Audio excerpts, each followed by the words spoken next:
Muy buenas noches, señores y señoritas estudiantes. Muchas gracias para quienes pues se unieron a esta clase. Les comento un poquito cómo vamos a trabajar en este momento. Bueno, dentro de lo que corresponde a la planificación, como ustedes saben, nosotros terminamos ya todo lo que corresponde al tiempo académico. Es decir, dentro de la planificación lo que corresponde es que nosotros tengamos una clase de revisión o estructurando un poco el tema del examen que tenemos el día de mañana. Según la planificación, nosotros deberíamos tener el examen de 7 a 7 y media y posterior simplemente dar un poquito una retroalimentación del examen y cerrar ya el semestre en lo que corresponde a sus calificaciones. He querido cambiar un poquito el proceso y más bien optar por tener esta clase. Sé que estamos en feriado, sé que no estamos para una clase, pero como les había comentado, no es una clase obligatoria, no es una clase que esté incluso dentro de la planificación universitaria, sino más bien es una clase extra, podemos decir, que hemos querido realizar el día de hoy para poder cerrar el tema que aún se quedó pendiente de los trastornos del neurodesarrollo, dar un poquito una revisión rápida de las temáticas y hacer un análisis un poco de algunas preguntas que estarán dentro de su examen y así ustedes estén listos para el examen de bases biológicas del día de mañana. ¿Sí? Tomen en cuenta que, como les comenté, es una clase extra o una clase que se ha pensado más bien para ir reforzando un poquito la asignatura. Como ustedes saben, bases biológicas es un poquito más fuerte que dirección de equipos, ¿verdad? Entonces, un poquito vamos a trabajar en eso. Como les había comentado, muchas gracias para quienes están presentes en la clase de forma presencial virtual, pero el resto pues ya verán posterior el video, o caso contrario pueden terminar toda la temática con el compendio de lectura que está ya en su plataforma, ¿sí? Sin más, prácticamente empecemos ya. Al final les doy recomendaciones del examen, se va a realizar en esta parcial de una forma diferente, así que al finalizar les doy las indicaciones de todo lo que corresponde al examen parcial. Permítanme un momentito para poder compartirles, aunque solo tenemos el lineamiento de todos los trastornos del neurodesarrollo nada más, no tenemos diapositivas individuales. Permítanme un segundito.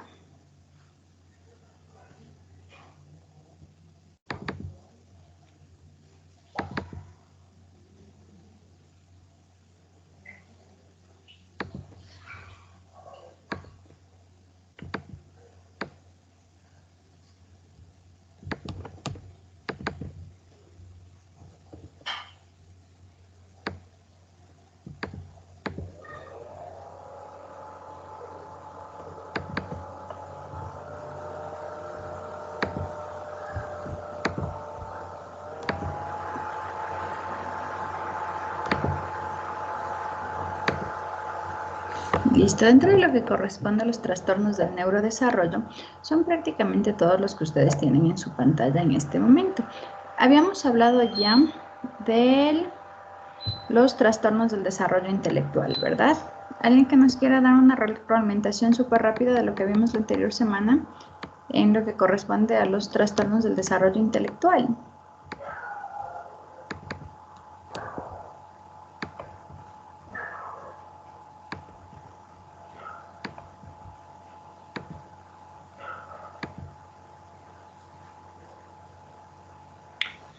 Bueno, lo que yo recuerdo es que... Peter, ¿cómo está? Sí, Me señor vamos Cristóbal, levantando las sí. manos para que no haya cruces, ¿ya? A ver, levantemos las manos. A ver, díganos, señor Vera. Buenas noches, Magister y, bueno, compañeros. Lo que habíamos visto es estos traumas o trastornos que suceden a nivel cerebral. Usted nos había comentado que quería ejemplos sobre traumas como un golpe en una moto o cosas así, después como las personas, experiencias.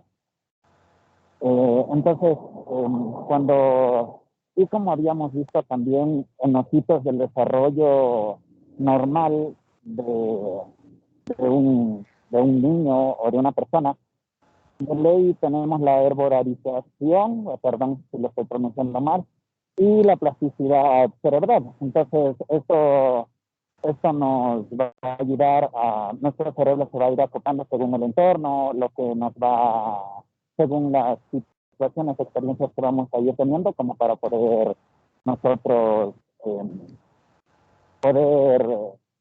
estar bien en nuestras circunstancias. Pero si, por ejemplo, tendríamos algún problema en alguna parte del cerebro, nuestro cerebro va a acoplarse por esa plasticidad que existe o esta ruta neuronal, por la cual va a reforzar o va a poder sustituir lo que ese trauma causó. Y nos había puesto el ejemplo de que cuando alguien, por ejemplo, tuvo algún problema de la mano izquierda, qué sé yo, pues puede nuestro cerebro, porque obviamente el lóbulo, tanto el hemisferio derecho como el hemisferio izquierdo están cruzados, si hay un problema en un lado, va a haber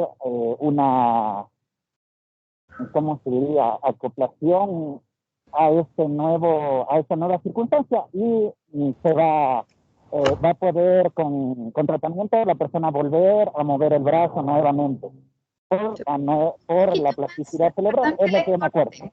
Perdón que le corte, señor Vera, pero un poquito más adelante, todo lo que corresponden a los trastornos del neurodesarrollo. El día de hoy vamos a trabajar solo los trastornos del neurodesarrollo.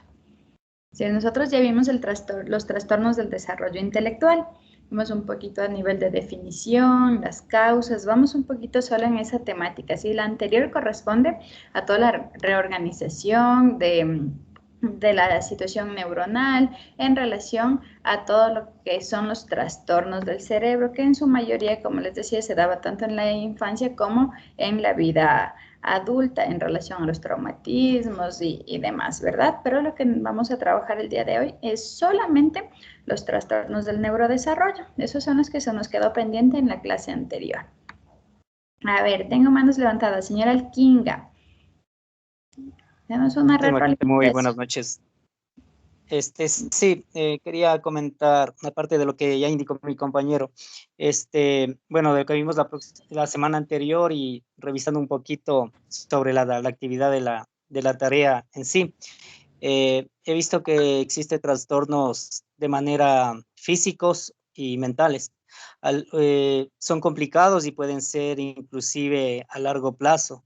Dentro de estos trastornos están los que son cromosómicas o genéticas, o los que se realizan durante el embarazo por el consumo de sustancias de la madre, ya sea droga, alcohol, otras situaciones, y como las que indicó el compañero, a veces tal vez por un accidente ocasionados, ya sea en moto o cualquier otro tipo de vehículo que afecte directamente al cerebro. Entonces, esto al final, en lo que pude revisar de la actividad, básicamente afectan el funcionamiento neuronal, la percepción, la memoria, el lenguaje y la resolución del problema en su vida cotidiana.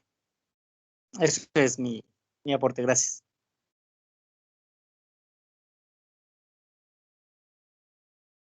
¿Aló?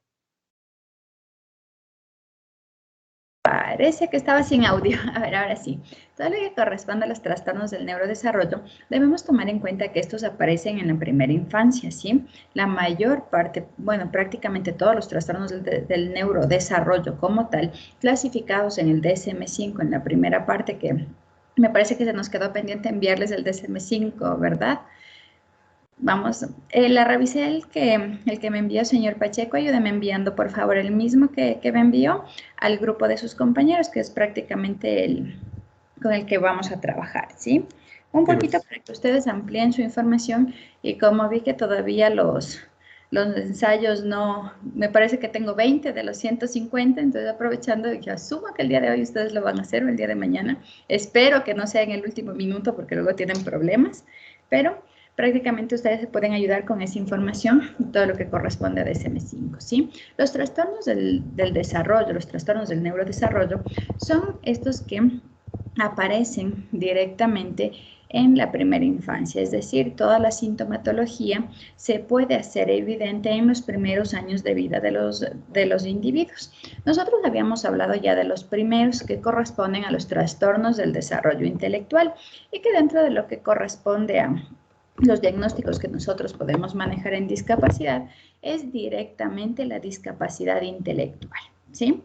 Esta está definida, prácticamente los trastornos del desarrollo intelectual se definen como la afectación propiciada antes de los 18 años, es bastante importante, y que se caracteriza por el deterioro de las funciones intelectuales. ¿Cuáles son las funciones intelectuales?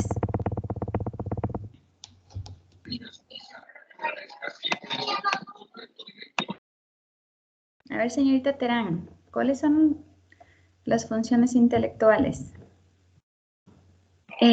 Ya, dentro de las funciones intelectuales tenemos lo que es el pensamiento, el razonamiento, lo abstracto y otras más, que no recuerdo bien. La resolución de problemas, el pensamiento, todo lo que corresponde al juicio. Las funciones intelectuales son las que nos permiten generar procesos cognitivos de enseñanza y de aprendizaje, sobre todo procesos de aprendizaje, ¿no? Estas alteraciones van obviamente a verse afectadas no solo la parte cognitiva, es decir, cuando nosotros hablamos de un desarrollo, de un trastorno del desarrollo intelectual, no solo se afecta o se deteriora la función intelectual, sino esta misma función intelectual afectada genera también dificultades a nivel del comportamiento y en la situación social sobre todo. No hay una autonomía, responsabilidad social, y así los patrones de conducta tienden también a verse afectados, ¿sí? ¿Cómo nosotros diagnosticamos un trastorno del desarrollo intelectual? Que sí lo podemos hacer dentro de psicología, pero obviamente con un equipo multidisciplinario también, ¿no? Puede ser acorde a la especialidad que ustedes tomen posterior, si ustedes se enfocan por lo que es psicología infantil o neuropsicología, pues somos nosotros quienes lo diagnosticamos. Si estamos en psicología general como tal, quien lo determina a nivel de la fase, es decir, del deterioro cognitivo como tal, es psicopedagogía, debido a que el diagnóstico como tal de un trastorno del desarrollo intelectual primero se lo hace a través de un coeficiente intelectual, ¿sí? Dentro de nuestra realidad a nivel de Ecuador, actualmente el coeficiente intelectual certificado, se podría decir, a nivel de Ecuador, se lo hace con WIS. El test que nosotros ya habíamos hablado en algún momento, ¿no? Este va a evaluar ciertas habilidades y destrezas en los niños. Permítanme, déjenme ver si yo tengo un informe de coeficiente intelectual para poder mostrarles, ¿sí? Permítanme, aquí tengo un coeficiente intelectual.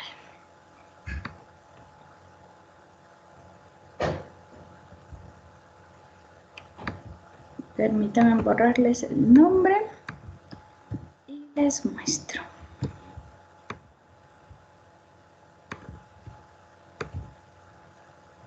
El coeficiente intelectual como tal para una aplicación nos demoramos más o menos entre 1 hora a 1 hora y media.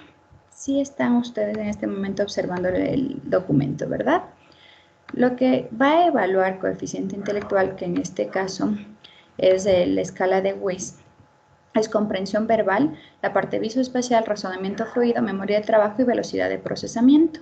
En este caso, el coeficiente intelectual del niño es de 80, que aun cuando no está dentro de los parámetros, por ejemplo, para tener un coeficiente intelectual dentro de los parámetros normales, vale un poquito a nivel de la evaluación determinarlo como normal, corresponde entre 90 y 109, ¿sí? Un niño o una persona con un coeficiente intelectual que esté dentro de su edad mental, corresponde a la edad cronológica, debe ser 100, pero dentro de nuestro país como tal puede estar normalizado de entre los 90 a los 109, ¿sí? ¿Qué es lo que pasa en este caso? nosotros tenemos un puntaje de 86, 69, 85, 55, 66 y el coeficiente intelectual total, que es de 80. Prácticamente está en un rango de medio bajo, pero no corresponde a ningún tipo de discapacidad como tal.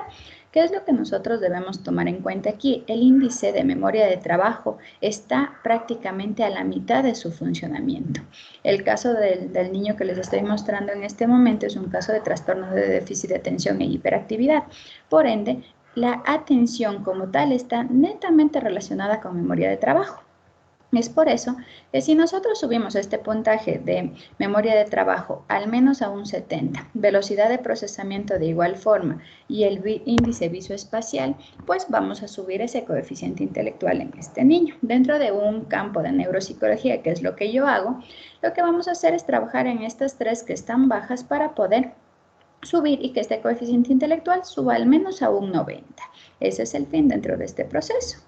¿Qué es lo que implica esto dentro de este perfil? Pues tenemos los constructos que tienen a nivel bajo y alto, que significa cada uno, y una conclusión general. Por ejemplo, en este caso, el coeficiente intelectual no evidencia retraso cognitivo intelectual, pero se debe considerar el desarrollo y fortalecimiento de los constructos que presenten un puntaje bajo. Esto es una evaluación de coeficiente intelectual que no tiene ningún tipo de dificultad.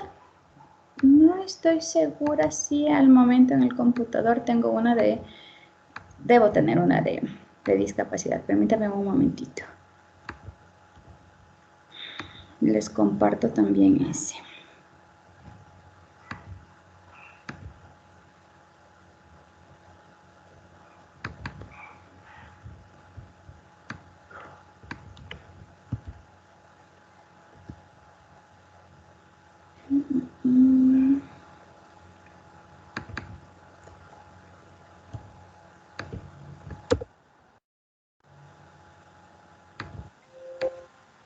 Permítanme, les borro el nombre. El caso que les voy a presentar en este momento, que también es una evaluación de coeficiente intelectual, pero es una evaluación diferente. Esta evaluación, permítanme, les comparto. Listo.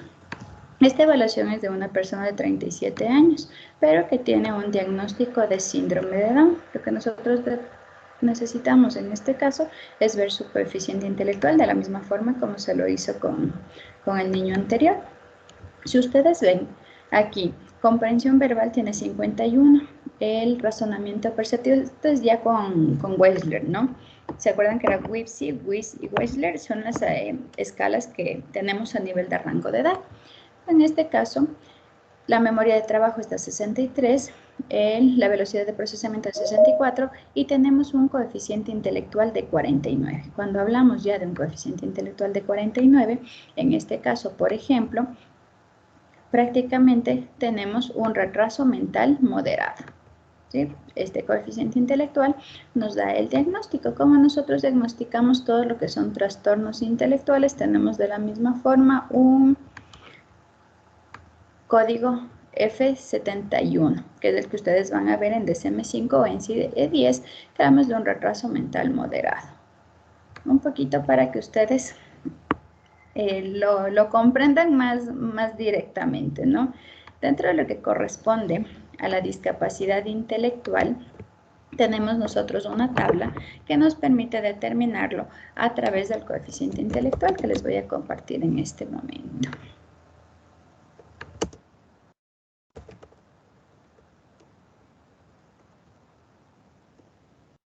También les paso la imagen.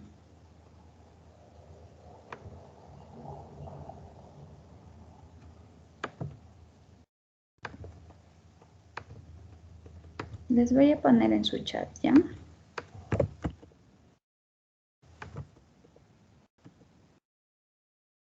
Se me fue 2 veces, pero bueno. Dentro de la, como ustedes pueden ver en la imagen que está en su chat, cuando nosotros tenemos un coeficiente intelectual de 70-79, hablamos prácticamente de un borderline o de un coeficiente límite. Eso implica que no tenemos ningún tipo de discapacidad, pero que sí corresponde a que debemos, estamos en una línea tope. Si baja un punto, si por ejemplo tenemos un 70, pues podemos hablar ya de una discapacidad intelectual. Por ende, lo que tenemos que hacer es potenciarlo, ¿no? La discapacidad intelectual leve o el retraso intelectual leve corresponde a un coeficiente intelectual de 50 a 69, un coeficiente de 35 a 49, estamos hablando de una discapacidad intelectual moderada, severo en 20 a 34 y bajo los 20 profundo. Un poquito eso ustedes ya lo van a determinar cuando revisen el DSM-5. Esto no está dentro de su compendio de lectura, ¿no? Pero sí es bastante importante que ustedes lo vayan analizando, debido a que si ya alguien ha manejado un poquito el DSM-5, nosotros no podemos diagnosticar absolutamente nada si es que no corresponde a las pautas diagnósticas de DSM-5, ¿no? Entre lo que ya habíamos hablado de la discapacidad intelectual en cuestión de las causas, este cuadrito, ese parrafito que ustedes tienen en su compendio de lectura de las causas es sumamente importante para su evaluación del día de mañana. Es decir, identificar, por ejemplo, si hablamos de que la discapacidad intelectual se desarrolla en la etapa prenatal, debemos entender que la mayoría de los casos son por factores cromosómicos o genéticos y ambientales. En la etapa perinatal, casi siempre suele pasar en la última fase del embarazo, con lo que corresponde a diabetes, hipertensión o complicaciones durante la última etapa de la gestación. Cuando hablamos un poco a nivel de la situación ya de la primera y segunda infancia, pues aquí debemos tomar en cuenta factores ambientales como la desnutrición, las infecciones cerebrales, los traumatismos craneales y la baja estimulación. Si era esta partecita de las causas es muy importante para su examen, ¿no? Eso dentro de lo que corresponde a la discapacidad intelectual. Hay un tema que es bastante bonito y de hecho bastante nuevo y que por ende implica un montón de aprendizaje como tal, es el trastorno del espectro autista. Algo que podemos hablar a nivel del trastorno del espectro autista primero es que debemos determinar que al momento como tal no existe una causa específica del TEA, trastorno del espectro autista. Por ende, al no tener una causa directa, no hay una cura. ¿Qué es lo que nosotros hacemos a nivel de un proceso terapéutico? Es bajar al máximo sintomatología, subir al máximo habilidades y destrezas para que el niño logre, dependiendo del nivel de autismo que tenga, pasar en su mayoría, cuando hablamos de autismos leves, desapercibido en su diario vivir, o si hablamos de un trastorno del espectro autista a nivel profundo, pues que el niño pueda adquirir al menos la mayor parte de independencia. ¿Sí? Eso es en el contexto del trastorno del espectro autista. Debemos tomar muy en cuenta que aún no hay un estudio que nos hable que el 100% o al menos más de un 90% de niños o niñas con trastorno del espectro autista tengan una misma causa. Tenemos un sinnúmero de estudios que nos hablan de las vacunas en la primera infancia, las vacunas en el embarazo, de situaciones ambientales, nos hablan de situaciones genéticas, de situaciones a nivel orgánico, con todo lo que tiene que ver en la parte de las emociones, todo lo que corresponde a hipocampo y amígdala, y prácticamente no existe hasta el momento una causa específica.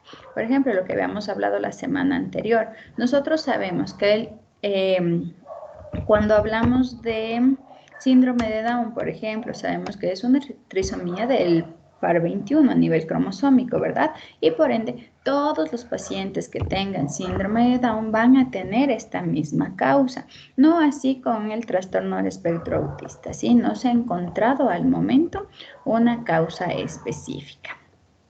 ¿Qué es lo que corresponde en cambio ahora dentro del diagnóstico como tal?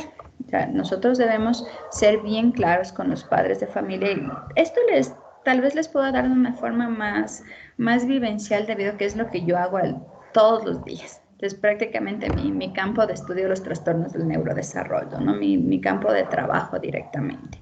Entonces, todo lo que corresponde al trastorno de espectro autista, debemos tomar en cuenta esta partecita, de que no es existe una causa específica para así también generar un proceso adecuado a nivel del tratamiento. Hay un sinnúmero de tratamientos fuera que prácticamente están en su proceso de probar, y yo considero que en la desesperación de los padres muchas veces pueden caer con personas que bien tengan un proceso adecuado como uno que no. Para el autismo, les cuento, yo prácticamente en mi consulta en Agrupo, yo tengo al momento 12 niños con trastorno del espectro autista. Por ende, ellos han probado absolutamente de todo. Las dietas, hay un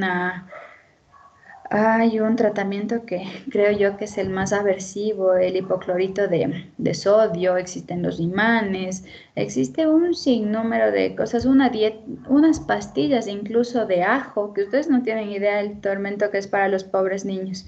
Imagínense que yo recibí a veces a un niño que estaba siguiendo este tratamiento de las pastillas de ajo a las 8 de la mañana y mi consultorio seguía oliendo ajo hasta las 5 de la tarde. Imagínense cómo estaba el niño dentro en su organismo. Y prácticamente yo he visto de todo, desde curas milagrosas hasta cosas que vulneran también los derechos de los niños. Esta agua de San Pedro, por ejemplo, que también tuve alguno de mis niños que en algún momento probó y que sabemos que eso es un alucinógeno, si no estoy mal. Entonces, toca trabajar de una forma adecuada. No existe una cura, no existe una causa, por ende, no existe una cura hasta el momento científicamente comprobada. Por lo tanto, lo único que puede ayudar al trastorno del espectro autista es terapia. En su mayoría necesitamos un proceso terapéutico integral, primero a nivel de lenguaje y a nivel de psicología. Esas son las prioridades en un trastorno del espectro autista. Ahora bien, deben revisar muy bien todo lo que corresponde a DSM-5 y CIE-10. En el DSM-5 prácticamente cambió la situación del autismo. Cuando nosotros teníamos, eso ya les había comentado, ¿verdad? Que en DSM-4 nosotros teníamos trastorno del espectro autista, y habían clasificaciones. Teníamos síndrome de Rett, el síndrome de Asperger, teníamos el trastorno del espectro autista como tal y el trastorno no especificado del espectro autista. Actualmente en el DSM-5 se habla de un solo diagnóstico, el trastorno del espectro autista, y que se debe categorizar si con dificultad en el lenguaje o sin dificultad en el lenguaje, con retraso intelectual, sin retraso intelectual, es decir, tenemos que ir categorizando cada una de las sintomatologías. Así como nosotros vimos en el espectro de luz, de la misma forma es el espectro autista. Créanme, de todos los niños que yo manejo, hasta incluso de los mismos rangos de edad, ninguno tiene características similares al otro, ¿sí? Ahora bien, dentro ya hablamos un poquito a nivel de causa y de tratamiento, pero ¿qué es el trastorno del espectro autista? Prácticamente el TEA viene a ser un trastorno que está clínicamente identificado con manifestaciones como, primero, la aversión social, es decir, la principal es la dificultad a nivel de la interacción social. Si bien es cierto, a nosotros nos han vendido el autismo como el niño que está en una esquina en su burbuja, y muchos lo conocemos de esa forma. El autismo es como que están en una burbuja y no les importa el mundo exterior. Eso es lo que nos han vendido a nivel incluso de películas y demás, ¿verdad? El trastorno espectro autista, si bien es cierto, tiene esta manifestación de la aversión social, es decir, que no hay el interés directo para el contacto social. No siempre se genera en función de mantenerse en una burbuja, simplemente no hay la intención o la interacción a nivel social. El segundo de las características vienen a ser los trastornos comunicativos. Algo que se evidencia bastante frecuente en el autismo es la ecolalia. La ecolalia es la repetición constante de palabras que hayan sido escuchadas, ya sea en el momento, hace una semana o hace un mes, pero una repetición sin un fin. Es decir, por ejemplo, tenemos niños que pueden ser verbales y bastante funcionales, que por ejemplo pueden repetirme todo un comercial de televisión. Es decir, todo el comercial pueden repetirlo una y otra vez. O como puede haber dentro de los autismos poco funcionales, las repeticiones constantes de sonidos a nivel de vocalizaciones. Y puede el niño estar repitiendo esto durante todo el tiempo. Estas son las ecolalias. que viene a ser uno de las dificultades a nivel de la comunicación. Y otros prácticamente, si hablamos de que hay una aversión social y un trastorno comunicativo, también aquí influye mucho todo lo que son las etapas prelingüísticas. ¿Recuerdan cuando hablábamos un poquito que antes de nosotros tener un lenguaje debemos desarrollar habilidades prelingüísticas? Las habilidades prelingüísticas por lo general tienen interacción a nivel social. Por ende, el contacto visual, la sonrisa social, estas no están presentes. Por ende, no hay una intención comunicativa y en relación al autismo como tal, podemos tener niños que en algún momento logren un lenguaje funcional, que son los autismos leves. Yo tengo un paciente, por ejemplo, de 14 años de edad, que prácticamente, si lo notamos al momento, quien lo ve en este momento no creería que tiene autismo. Es necesario revisar todo su historial clínico y es un paciente que ha recibido terapias desde los 2 años y que prácticamente se ha logrado desarrollar mucha funcionalidad en él. Pasa prácticamente como el niño, el adolescente ya en este caso tímido de aula, y con dificultad de contacto social y de interacción, más que como un autismo como tal. Pero también en lo que corresponde al lenguaje, también tenemos pacientes que son no verbales, es decir, que no van a desarrollar su lenguaje verbal y tienen medios de comunicación alternativos, como son el Sistema Alternativo de Lenguajes PECS, los pictogramas. Otra de las características bastante comunes son las conductas repetitivas o las estereotipias. Conductas repetitivas suelen ser como apagar y encender la luz, saltar en el mismo lugar, generar cosas que yo veo, por ejemplo, en consulta, una lanita y empezamos a moverle la lana. Las estereotipias que más frecuentemente yo he visto son el teclado, es decir, los niños tienden a mover las manos de esta forma, el aleteo, los brincos en el mismo lugar y las vueltas sobre el mismo lugar. Eso llevado, por ejemplo, también a conductas repetitivas a nivel de un juego poco funcional. Toman un carrito y en lugar de mover el carrito hacia un lado de la rueda y jugar con el carrito, se le gira y empezamos a jugar con la rueda.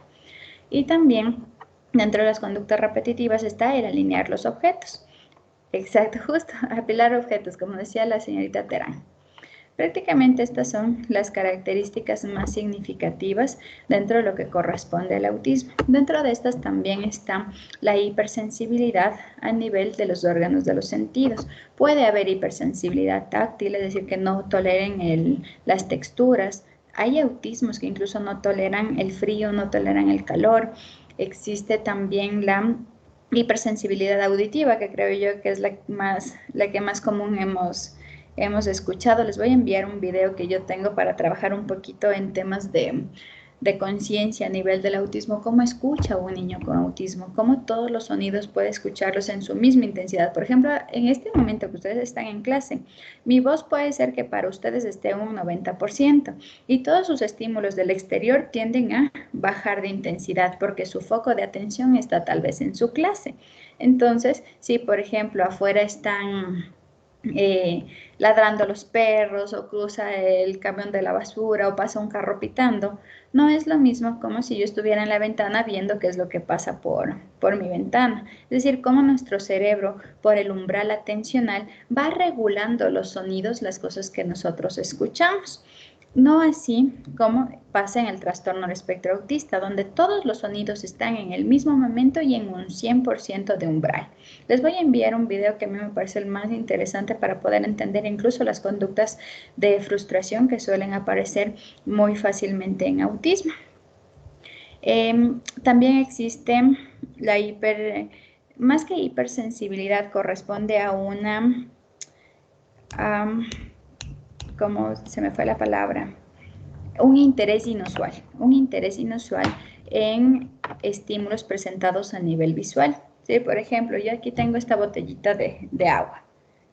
Al momento en el que giro y me quedo viendo cómo las burbujitas empiezan a moverse y le vuelvo a girar. Cuando nosotros trabajamos con todo lo que corresponde a botellas de estimulación sensorial, pueden quedarse focalizados en esa actividad y es bastante difícil retirar. Es por eso que por lo general en estimulación neurosensorial se evita estas actividades, o al menos cuando se trabaja eso, se trabaja la frustración, el retirar y el poner, retirar y poner el estímulo para que no haya tanta dificultad en el cambio de actividad. Eso dentro de lo que corresponde al trastorno del espectro autista en sintomatología. Tenemos preguntas, señorita Marulanda, dígame. Buenas noches, Magíster. La duda que yo tengo es respecto a lo que acaba de comentar sobre el TEA, sobre los sonidos. Yo tenía entendido que eso tiene un nombre y se llama misofonía, no sé si estoy acertada, pero hay personas que sufren de un cierto grado de misofonía. ¿Necesariamente cualquier misofonía está asociada al TEA o no? ¿O para que sea TEA tiene que haber otros factores sumados a esta característica?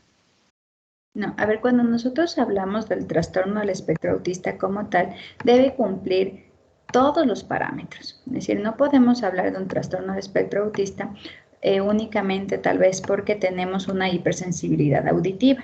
Es decir, esa es una de las características y sobre todo debemos determinar que esta hipersensibilidad auditiva no corresponde a ningún tipo de dificultad orgánica a nivel del oído o a nivel del procesamiento de los sonidos. Eso debemos tomar en cuenta y sobre todo debe estar presente absolutamente todo. Es decir, los patrones repetitivos debemos tener. Si nosotros revisamos un poquito el documento, no sé si el compañero ya nos envió el documento, me parece que todavía no, ¿verdad?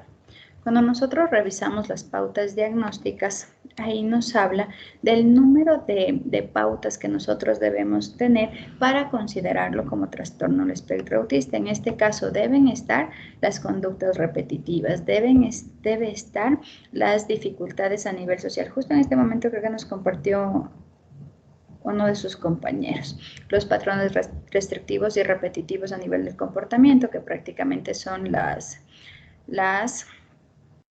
estereotipias, tenemos todo lo que corresponde a la parte sensorial. Tomemos en cuenta que para nosotros poder diagnosticar, nosotros como tal en psicología no diagnosticamos un trastorno del espectro autista. Este sí es, al igual que el TDAH, un trastorno que, tomen en cuenta, no tiene una causa, por ende no tiene una cura. Eso implica que para diagnosticarlo debemos estar 99.9% seguros de que no corresponde a otro tipo de dificultad, porque al poner la etiqueta a un niño de TEA es bien complicado.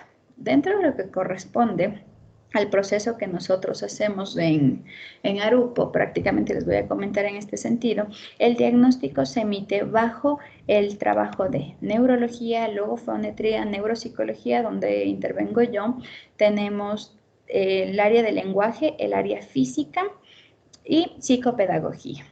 Los 6 profesionales evaluamos al niño y corresponde, si los 6 estamos de acuerdo en un diagnóstico y sobre todo neurología, que es quien coordina todo este proceso, se determina un diagnóstico. Caso contrario, no. Yo tengo, por ejemplo, justo esta semana que pasó, me llegó un niño con trastorno del espectro autista diagnosticado por un médico pediatra. Y se acuerdan que yo les comenté que por situación de pandemia nosotros estamos teniendo mucha dificultad con los niños en interacción social. Nosotros como tal, y sí creo que les comenté que estamos inventándonos nuevos diagnósticos de rasgos del trastorno del espectro autista secundarios a pandemia. Es decir, debemos identificar si corresponde a toda esta privatización de estímulos sociales que hemos tenido nosotros por pandemia o en realidad estamos hablando de un trastorno del espectro autista, porque a nivel, si yo les doy una relación de mi trabajo hace 2 años y mi trabajo ahora, posiblemente yo encontraba 1, 2, 3 máximo, creo yo, en un punto que de verdad todos los niños con autismo hayan llegado en un mes, unos 4 niños al mes. Pero es impresionante como todos los niños que llegan a Arupo últimamente tienen TEA. Cumplen con todas las características. Entonces prácticamente algo está pasando.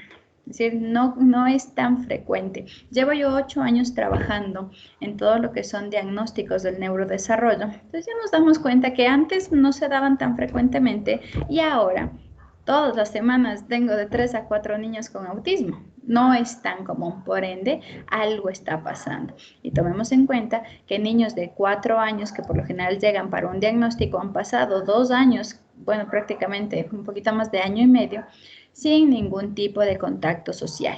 La mayor parte de las dificultades del autismo son que no hay un juego imitativo simbólico, que no tenemos interacción social, que hay dificultades de comportamiento. Entonces, un poquito a nivel de esto debemos al momento tomar muy en cuenta todos los factores. Si no hay interacción social, no hay estimulación, el niño no tiene con quién jugar, el niño no conoce un patrón diferente al de casa, va afuera y se comporta de forma diferente. Primero, cambiemos todo el proceso de estimulación y de interacción social. Si eso no mejora, pues prácticamente debemos analizarlo y estudiarlo dentro de un trastorno del espectro autista. Caso contrario, hasta el momento, al menos yo estoy dando dentro de los procesos, bueno, no yo, el equipo de Arupo como tal, estamos dando una ventana de 6 meses. Los avances con un niño con trastorno del espectro autista son lentos. Los avances de un niño al que le falta estimulación son así, rapidísimos. Semana a semana vamos logrando objetivos. Y ahí nos podemos dar cuenta en una ventana de 6 meses si de verdad corresponde a autismo, a una falta de estimulación o a la privatización de esta interacción social como tal. Hay que tener muy en cuenta todos los factores que están alrededor antes de un diagnóstico y más aún si es un diagnóstico tan fuerte como el autismo, ¿sí? Eso prácticamente en relación a algo que también se me pasaba. No está dentro de su compendio de lectura, pero es algo bastante importante.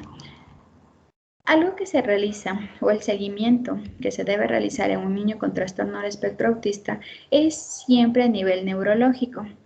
Existe una sintomatología que si bien no está determinada aún en DSM-5, sí corresponde a que en su mayoría un alto porcentaje de los niños identificados o diagnosticados con trastorno del espectro autista hay una relación bastante frecuente con la epilepsia. Por ende, todo niño diagnosticado con trastorno del espectro autista, primero, a nivel de tratamiento se debe evitar la estimulación neurosensorial visual. Es decir, todo lo que corresponden a intercambios de luces, luces altas, tenues, luces bajas, estas luces de discoteca con las que normalmente trabajamos en neuroestimulación a la luz morada, ya que todos los cambios a nivel de luz puede generar que estos focos epileptógenos se activen y por ende existe una convulsión. Por ejemplo, dentro del campo de epilepsia, nosotros jamás podemos estimular a nivel visual a un niño o a una persona con epilepsia, porque genera que los focos epileptógenos se activen y por ende convulsione con más frecuencia o convulsione en el momento de la estimulación. Si tenemos que dentro de los estudios neurológicos hay un porcentaje bastante alto de niños que con diagnósticos del trastorno del espectro autista desarrollan también convulsiones o tienen focos epileptógenos que si bien no están activos pero se encuentran a nivel cerebral, pues no se debe trabajar con estimulación visual. Eso es algo bastante interesante dentro de la intervención que nosotros podemos hacer, obviamente si ustedes en algún momento se focalizan en el trabajo con niños. Y más que nada, para también poder dar, creo que el autismo como tal, y les digo yo que trabajo en esto en el día a día, es un diagnóstico que cada vez encontramos más niños con esta dificultad. Y por ende, depende de nosotros, en la función de psicólogos en su mayoría, guiar de forma adecuada a un padre de familia con este tipo de diagnósticos. Por ende, primerito, electroencefalograma y resonancia. Primero, para determinar que las causas no sean orgánicas, que hay muchas dificultades a nivel orgánico que pueden causar sintomatología similar al autismo. Si no hay nada a nivel orgánico, por ende, es un trastorno del espectro autista, sí corresponde a todas las características que un poquito ya hablamos. Si la revisan un poquito, como les digo, no es la clase de trastornos del neurodesarrollo, sino estamos hablando de plasticidad y todo lo que implica las dificultades cerebrales, pero sí quise yo profundizar un poquito más en estos temas porque son bastante interesantes. Ya en su momento en psicopatología ustedes lo verán a profundidad, pero ya les dejo con esa inquietud, con esa chispita para que ustedes también sigan averiguando. Y más aún, tengo entendido que algunos de ustedes están ya direccionados a psicología infantil, así que es para que de una vez vayan ya internándose en este mundo, que es bastante bonito. Ahora, dentro de lo que corresponden a los trastornos del neurodesarrollo, tenemos otro que ese también está apareciendo con más frecuencia, creo yo, en estos últimos años, que es el trastorno por déficit de atención e hiperactividad, el TDAH, ¿verdad? Tengo preguntas, no sé si contesto las preguntas rapidito antes de que se nos queden acumuladas, ¿ya? Dígame, señorita Machuca. Buenas noches, Magister. Sí, hace un momento usted decía que la TEA no se sabe su origen, no se sabe las causas, que se habla mucho de que puede ser muchas cosas o que puede ser genético. Entonces yo en eso sí quería, por experiencia personal, acotar de que, al menos en mi caso, sí es genético. Cuando me dieron el diagnóstico me dijeron en su familia debe haber más. Tengo un hermano que nunca ha sido diagnosticado, pero ahora conociendo a los que hay en la familia, pues nos damos cuenta de que él puede estar dentro de este grupo. Ya es adulto, es mayor que mí. Pero siempre fue el niño superdotado, el niño que lo iban adelantando de cursos, el niño que no encajaba, ¿no? Y no le ha ido muy bien, verdaderamente. Son personas que llegan a adultos sin, como quien dice, con no haber recibido las ayudas necesarias, pues no logran ser adultos funcionales completamente. Y 2 años después que diagnosticaron a mi hijo ya adulto, también mi hermana tenía un niño de 3 años y ya ahora que tiene recién 7, ya le han dado el diagnóstico de autismo ya. O sea, y como usted dice, para hacer todo esto, sí me le han hecho exámenes genéticos también a mi hijo, TAC, de cerebrales, resonancias, un sinfín. Entonces, yo por lo que veo, o sea, sí es genético. Es más, el genetista de tanto de aquí como en España que han hablado conmigo y psiquiatras, porque también tengo un hijo con TDAH. Entonces me dicen, esto es genético, me dijo. O sea, la misma predisposición que tenías para que tu hijo nazca con autismo puede ser que la predisposición que tienen tus demás. Al contrario de lo que muchos creen que mi niña con síndrome de Down es genético, el examen genético de ella es cariotipo libre, o sea que no tiene nada que ver con herencia genética. Pero yo creo que sí, y conozco otras familias, por mi hijo mismo, de que tienen hijos con autismo y que en la familia también hay más personas, o sea que yo creo que sí tiene que ver bastante ver la genética. La cuestión como tal en este caso del autismo y del TDAH al momento es que no existe una prueba científicamente comprobada a un 99%. A eso voy un poquito en relación que, por ejemplo, si vemos en el caso de las vacunas y que por ahí hay los movimientos antivacunas también. Es decir, por ejemplo, en el caso del trabajo que yo hago a diario con el autismo, tengo una familia en el que aparentemente no hubo ningún tipo de dificultad, no hay nada a nivel de familia, excepto que ellos lo atribuyen a la vacuna antitetánica durante el embarazo. Y por ende, toda la familia, después de este proceso, forman parte ya de este grupo de antivacunas. Es decir, hay un sinnúmero de causas probables y que se pueden dar incluso por ciertos grupos. Puede ser que, digamos, de 100 personas que tengamos, 10 le atribuyen a causas genéticas, 10 le atribuyen a las vacunas, 10 le atribuyen a la situación emocional de la madre durante el embarazo. Sí, pero no hay al momento un estudio científico que nos diga que de toda la población que nosotros tenemos de autismo, nos determine que hay una sola causa que pueda determinar el autismo como tal. Por ende, si nosotros tuviéramos una causa como tal, así ya científicamente comprobada y que nos digan la mayor parte de niños o niñas con autismo, se genera por tal dificultad. Ahí nuestros procesos terapéuticos tienen ya una dirección, es decir, ya específico, y también puede incluso generarse una cura, si fuese posible. Es decir, nosotros estamos a nivel del TEA como tal en este proceso, creería yo, a nivel investigativo. Es decir, se están generando todos los procesos de investigación para buscar la causa.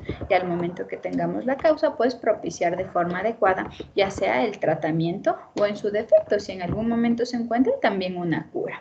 Es decir, pero el autismo como tal está en ese proceso, al igual que el trastorno de déficit de atención e hiperactividad. Es decir, por ejemplo, en el TDAH, que es el que vamos a hablar en este momento, nos da, por ejemplo, a nivel de pronóstico, es mucho mejor o más, se evidencian mejores resultados cuando tenemos que el niño al que yo estoy tratando ya tiene un factor genético, es decir, el abuelo tenía las mismas características, papá tenía las mismas características y el niño tiene las mismas características. Es decir, cuando el TDAH tiene este patrón de herencia, es mucho más tratable.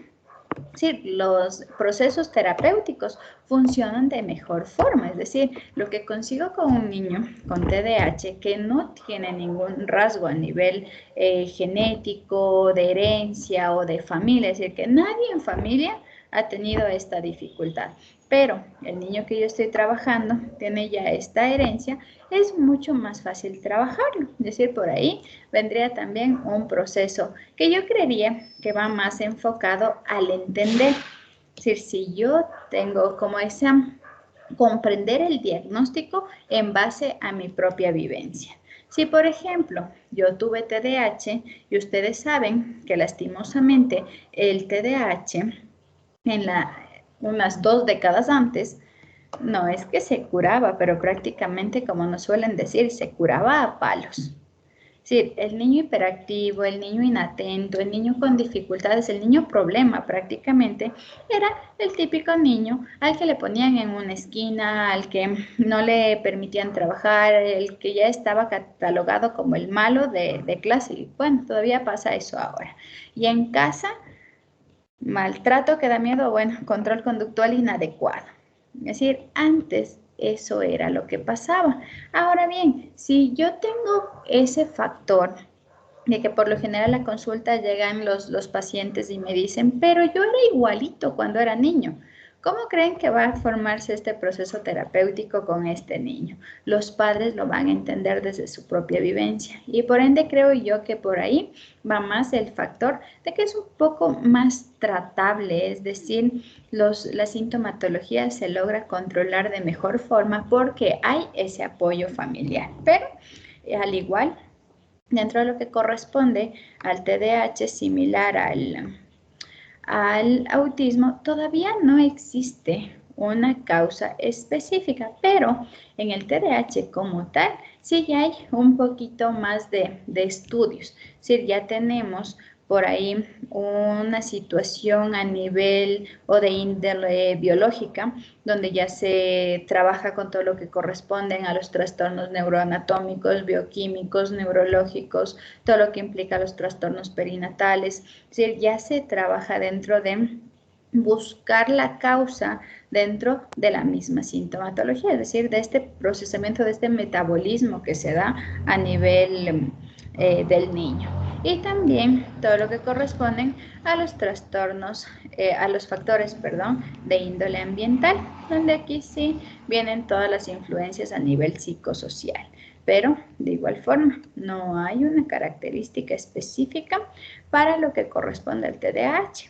Ahora bien, cuando nosotros hablamos del trastorno de déficit de atención e hiperactividad, nosotros debemos tomar en cuenta 3 factores importantes. Es decir, el TDAH está compuesto por 3 factores. Estos 3 factores son inatención, hiperactividad e impulsividad. Estos 3 que pueden estar juntos o por separado. Es decir, cuando nosotros trabajamos ya los diagnósticos de déficit de atención e hiperactividad, podemos diagnosticar un TDAH a predominio inatento, cuando los rasgos que cumple son a nivel de inatención, más no los de hiperactividad e impulsividad. O un TDAH a predominio hiperactivo, cuando corresponden las características a nivel de la impulsividad y la hiperactividad sobre los de atención. Si tomamos en cuenta un poquito en relación al DSM-5, que es el que ustedes al momento me parece que ya me llegó incluso el mensaje de que ustedes ya lo tienen en su grupo, entonces prácticamente aquí está ya todo lo que corresponde a las pautas diagnósticas. Nosotros tenemos pautas diagnósticas del TDAH a nivel de la inatención y a nivel de la hiperactividad e impulsividad.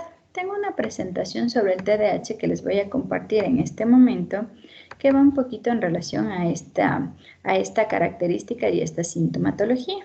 Por ejemplo, dentro de lo que corresponde a la sintomatología de inatención, debemos cumplir al menos 6 de los 9 parámetros, ¿no? Entonces, por ejemplo, tenemos que falla en prestar la debida atención a los detalles, dificultades para mantener la atención en las tareas o en actividades recreativas, con frecuencia parece que no escucha cuando estamos hablándole directamente, esto es lo que muy frecuentemente pasa incluso con los niños, cuando nosotros hablamos un poco en relación a no sé, hasta incluso que nos pasa a nosotros, cuando por ejemplo, a ver, permítame un momentito que me parece que no está compartiéndose la presentación que les comenté. Aquí se les está compartiendo una presentación del TDAH. Me parece que en este momento sí, ¿verdad? Sí, se está compartiendo. Listo. Entonces, un poquito, ¿qué es lo que nosotros vamos a ver a nivel de la sintomatología? Nosotros tenemos aquí 9. Para nosotros poder diagnosticar en este caso, por ejemplo, que se trata de la inatención, debemos tener entre 5 a 6 síntomas de estos 9.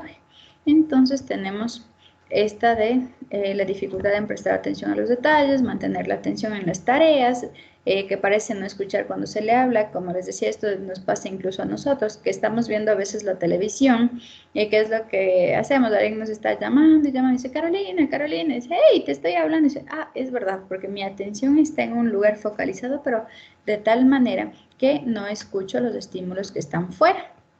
Está incluso la dificultad para poder organizar las tareas o las actividades, está el que se muestra poco entusiasta en todo lo que corresponden a actividades o tareas que requieran esfuerzo mental sostenido, pierden las cosas que son necesarias para sus tareas, se distrae con facilidad y se olvida de actividades, incluso las actividades cotidianas. Si cumple con 5 al menos de estas, nosotros hablamos ya de un TDAH a predominio inatento, pero ahora viene la parte de la hiperactividad e impulsividad de la misma forma. ¿Qué es lo que pasa aquí?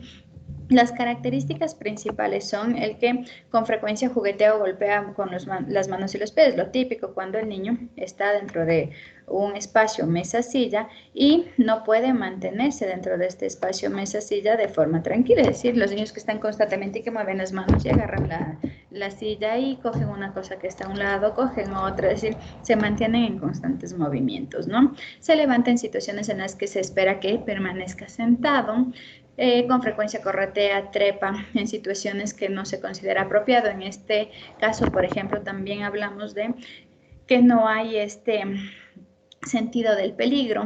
También tenemos que es incapaz de jugar tranquilamente, habla excesivamente, parece como si estuviera impulsado como un motor. Nosotros conocemos incluso adultos que tienen estas características, es decir, al menos creo que nosotros en nuestra vida diaria siempre, o al menos en su mayoría hemos conocido a una persona con TDAH, tal vez no tratado.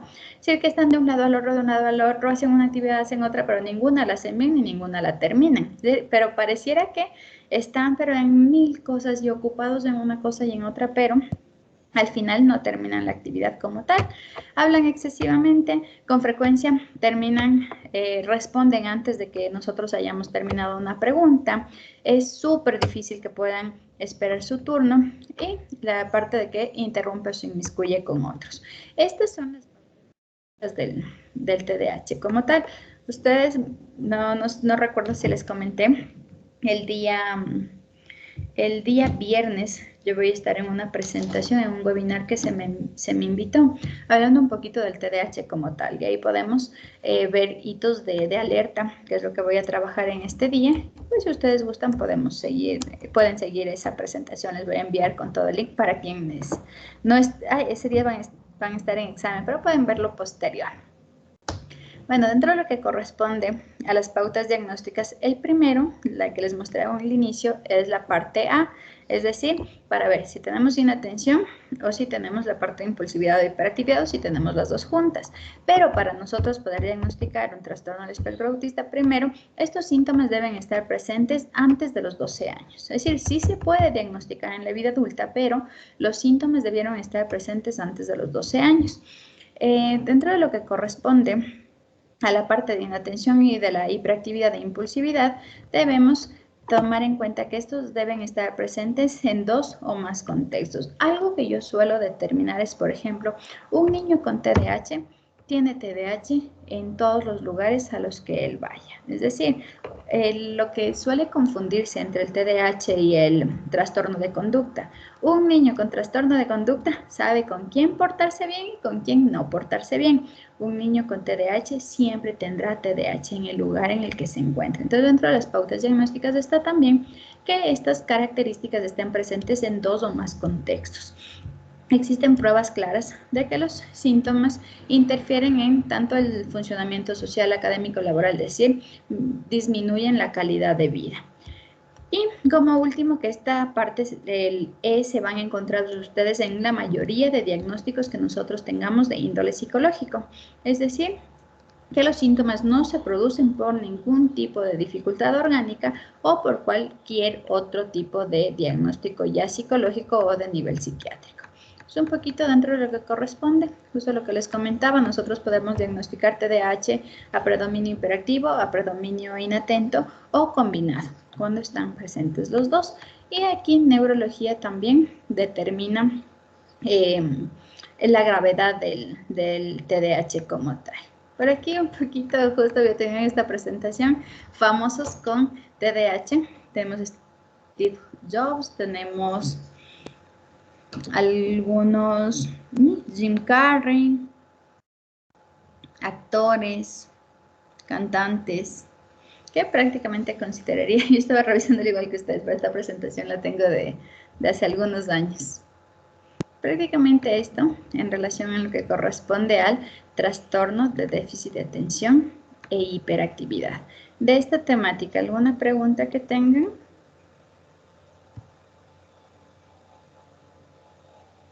A ver, tengo una mano levantada del señor Calero. No sé si es sobre la temática porque me parece que estaba levantada desde antes. Magíster, ¿cómo está? Buenas noches, compañeros, buenas noches. Más bien, bueno, sí sobre la temática, pero era una inquietud. Analizando textos para la tarea, identifiqué una parte que me llamó la atención. Indicaban que las personas previo al nacimiento ya pueden presentar este tipo de situaciones, pero la plasticidad cerebral natural sin una terapia puede regenerar esta causa. Ya, mi consulta más bien era que si una vez regenerada este inconveniente, este trastorno, más adelante hay alguna posibilidad de que esto se reactive por quizás un trastorno o un choque psicológico o algún accidente o alguna vivencia. Esa era mi consulta.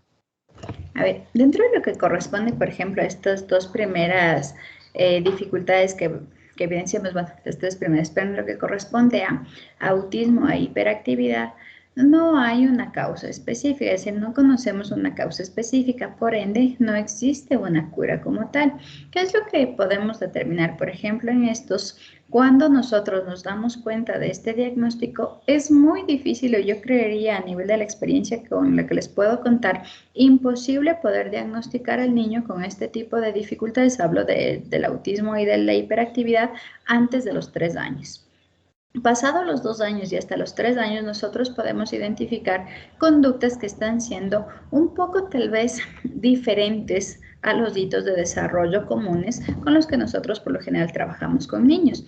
Aunque aquí sí hay que tomar muy en cuenta todo lo que corresponde a cultura y ya les explico un poquito esa parte.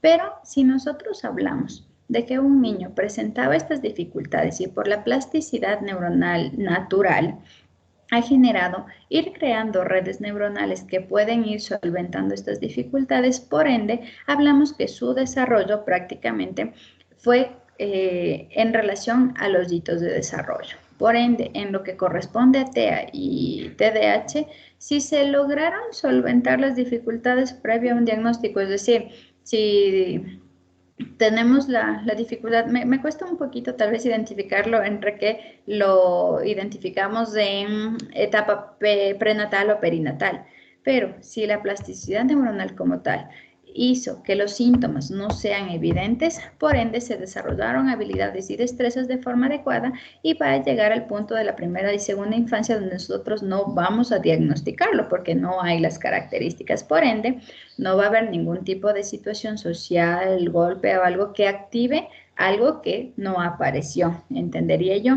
Si tal vez hablamos de la discapacidad a nivel intelectual, de igual forma, cuando nosotros tenemos una dificultad, en su mayoría en las discapacidades intelectuales o DI, como nosotros lo vamos a conocer a nivel de las iniciales, no habría la posibilidad, es decir, si nosotros tenemos una discapacidad leve y que por el trabajo a nivel de tanto desarrollo, estimulación y demás, logramos subir a un borderline, a un coeficiente de 70-71, donde ya no se determinaría como discapacidad intelectual, no habría nada a nivel tal vez de alguna dificultad posterior que nos haga regresar a ese tipo de dificultad, a no ser que obviamente sea un accidente que va a generar tal vez una dificultad en el lóbulo frontal y por ende hablaríamos ya de un nuevo tipo de discapacidad, una discapacidad intelectual adquirida, más no de desarrollo.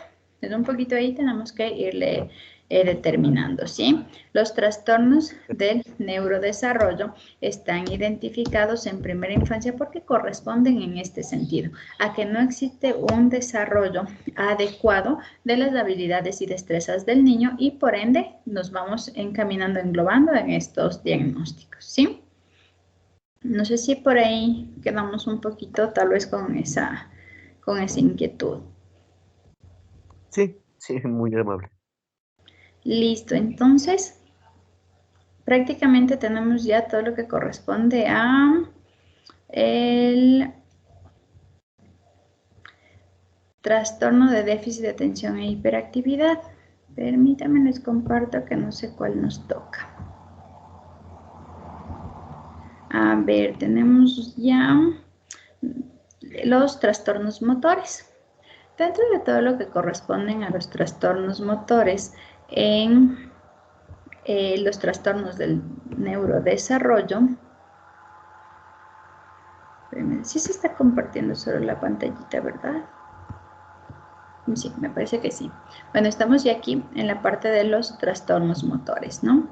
En los trastornos motores, pues prácticamente son estos trastornos que van a estar determinados o que van a generar dificultades en la motricidad del niño, ya sea en la motricidad fina como en la motricidad gruesa, sobre todo en la motricidad gruesa como tal, ¿no?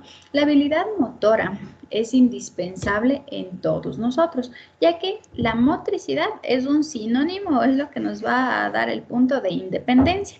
Es decir, va a favorecer la motricidad como tal, favorece que todas las actividades diarias que nosotros realizamos tengan esta independencia como tal. Y por ende, cuando hay una dificultad motora, también se pierde todo lo que corresponden las habilidades de independencia. Debemos tomar en cuenta que dentro de la parte motora también existe todos los trastornos a nivel que van a generar una dificultad a nivel, por ejemplo, de los órganos bucofonatorios. Si nosotros no tenemos una buena motricidad de lengua y no tenemos una buena apertura a nivel vocal, con todo lo que implica mandíbula, pues eso también nos puede generar otro tipo de dificultad que ya estaría directamente, por ejemplo, en las dificultades del lenguaje, pero con un origen a nivel de un trastorno motor. Entonces, por ahí tenemos que identificar un poco estas dificultades ya a nivel más específico, ¿sí? Dentro de lo que corresponde a las causas, nosotros tenemos que la mayor parte de las dificultades a nivel motor, cuando hablamos, por ejemplo, de una parálisis cerebral infantil, en su mayoría estas aparecen o son determinadas en la etapa prenatal o perinatal. Yo tengo un caso, por ejemplo, a nivel de una parálisis cerebral infantil prenatal, que es no sé si les comenté de este caso. Es un caso de un niño que llegó a nosotros con una dificultad de trastorno de déficit de atención e hiperactividad para seguimiento, es decir, ya estuvo diagnosticado, es un niño que tuvo tratamiento farmacológico, pero no cuadraba un antecedente. Cuando el niño nace, a los 3 meses la mamita se da cuenta que el niño al sonreír solo tiene la mitad de su sonrisa, es decir, solo la mitad de su rostro tiende a ser la sonrisa y la otra o permanecía recta o para abajo. Por ende, en su momento no se le hizo ningún tipo de diagnóstico directamente por esta dificultad. Sí se le realizó estimulación temprana, menos mal. La mamá trabajó mucho en estimulación temprana y todo el tiempo le tuvo al niño con procesos de estimulación, de desarrollo, ventajosamente. Cuando llegó a nosotros por esta dificultad de TDAH, se le hizo a nivel de este antecedente una resonancia. Y dentro de la resonancia, nosotros evidenciamos, bueno, neurología determinó que existía una lesión a nivel cerebral. Y tomando en cuenta que durante el parto y demás no hubo ningún tipo de antecedente, excepto esta situación de la sonrisa que estuvo presente desde el nacimiento, correspondía a una parálisis cerebral infantil prenatal. La única que yo conozco, la verdad, en los 8 años que llevo de trabajo. Pero en su mayoría pueden estar determinados por dificultades dentro del periodo prenatal, perinatal.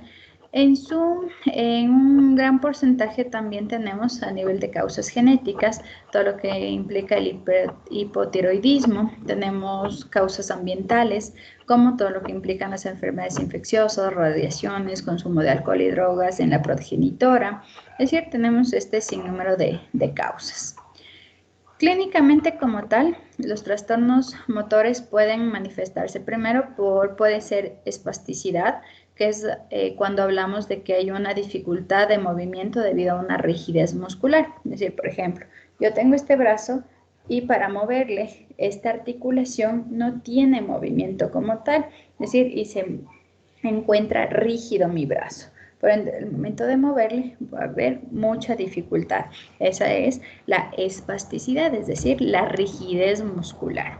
Tenemos otro, por ejemplo, dentro de los trastornos motores, que es la flacidez. Creo que con ese término estamos también un poquito más relacionados, que es la falta de movimiento a causa de la hipotonía de la masa muscular, es decir, que nuestra masa muscular, no hay masa muscular de forma adecuada, por ende, el brazo se encuentra débil. Si no tengo movimiento por flacidez, porque mi brazo no tiene la musculatura adecuada para poder generar el movimiento. Tenemos también las ataxias, que son todas las alteraciones en lo que corresponde a la coordinación y equilibrio, y la atetosis, que son los movimientos involuntarios y descoordinados. Esto dentro de lo que corresponde a las manifestaciones clínicas de los trastornos motores. Aquí también nosotros tenemos, dentro del DSM-5, nos vamos a encontrar con 3 tipos de trastornos motores. Están los trastornos del desarrollo de la coordinación, los movimientos estereotipados y los tics. Esos 3 corresponden a trastornos motores que están identificados en DSM-5, ¿no? Esto es bastante importante, el desarrollo de la coordinación, los movimientos estereotipados y los tics. Ahora viene otro tema. No sé si tenemos alguna pregunta hasta aquí. Este es bastante rápido debido a que no es uno que nosotros diagnostiquemos, ¿no? Todos los trastornos del desarrollo motor se diagnostican por terapia física. Son ellos los terapeutas físicos quienes diagnostican este tipo de trastornos. Psicopedagogía se encarga en cambio del diagnóstico de los trastornos del aprendizaje. Los trastornos del aprendizaje como tal, que son los siguientes que tenemos en mención, vienen a ser todos estos trastornos que generan una incapacidad para procesar todo lo que corresponde a la información de la parte cognitiva, las habilidades académicas, las habilidades cognitivas como tal. Estos debemos tomar en cuenta 3 factores importantes. Están las habilidades de lectura y las operaciones matemáticas básicas. Esas son los 3 esquemas más importantes dentro de lo que corresponden a los trastornos del aprendizaje. Hay un sinnúmero de test y de pruebas que nos pueden ayudar a determinar un trastorno de este sentido.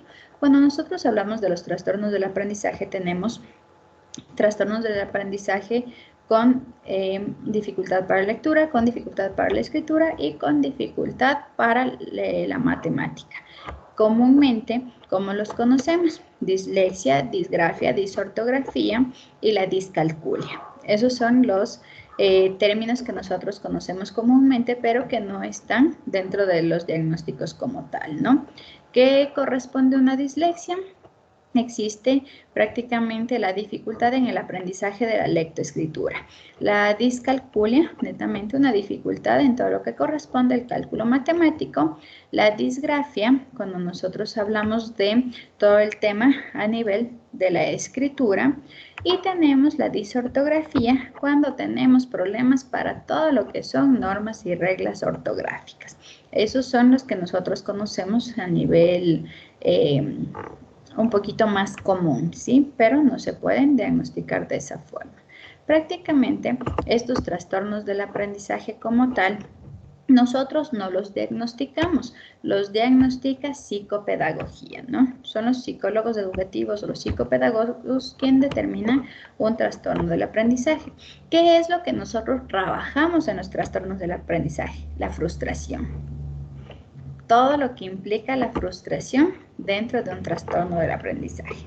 O si ustedes se enfocan dentro de lo que es psicología infantil, neuropsicología del aprendizaje, ahí sí, por ejemplo, yo sí trabajo directamente con dislexias, disgrafias, discalculias, pero dentro de una intervención neuropsicológica, más no en psicología general, ¿no? Eso debemos tomar muy en cuenta para cuando nosotros ya tengamos el campo del aprendizaje como tal.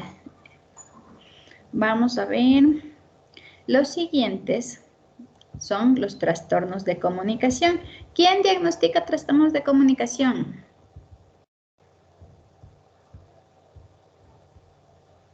¿Quién creen?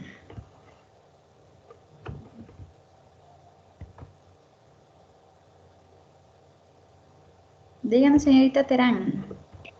Pienso yo que sería un terapista del lenguaje, un terapeuta del lenguaje, perdón. Terapeuta, corrijamos un poquito. Terapista, aun cuando dentro de nuestro diario vivir y en nuestra cotidianidad es una palabra ya aceptada, dentro del campo gramatical como tal no existe, ¿no? La palabra terapista se da por una conjugación más o menos del uso del inglés en nuestro idioma. Sí, terapeuta en inglés es therapist. Por ende, en algún momento nosotros tuvimos un poquito estudio en los vicios del lenguaje. Dentro de los vicios del lenguaje nosotros tenemos uno de ese que optamos por tomar palabras del inglés al español, y esta es una de esas.